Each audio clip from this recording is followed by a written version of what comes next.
Bonjour, mon cœur lieu stratégique, cette fois-ci un cœur suffisant et orgueilleux.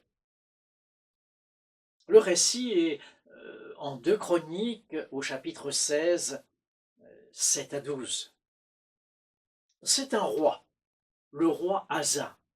Il s'est appuyé sur son propre raisonnement en ponctionnant le trésor de la maison de Dieu.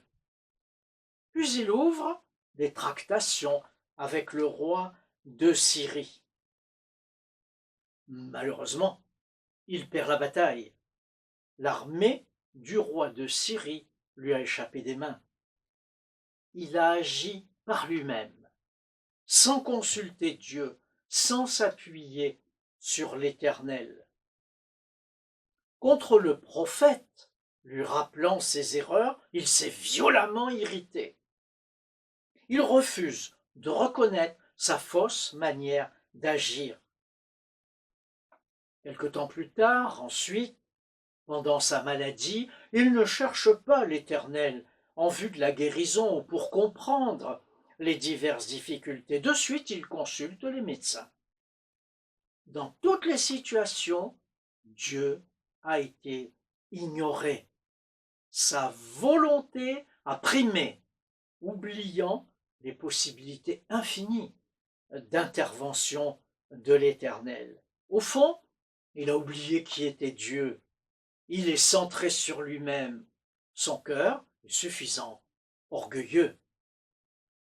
Le cœur est le siège de la volonté.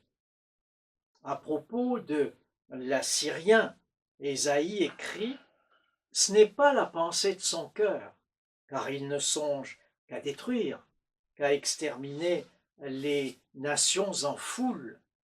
Au contraire de David, qui s'exclame: enseigne-moi à faire ta volonté, psaume 143.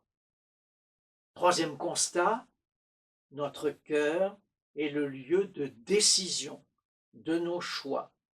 Lesquels de ces choix nous rendent partenaires de Dieu? Dans la réalité biblique, tous les domaines de la vie sont concernés. Dieu est-il premier en tout? Hâte-toi, hâtons-nous de nous centrer sur Dieu.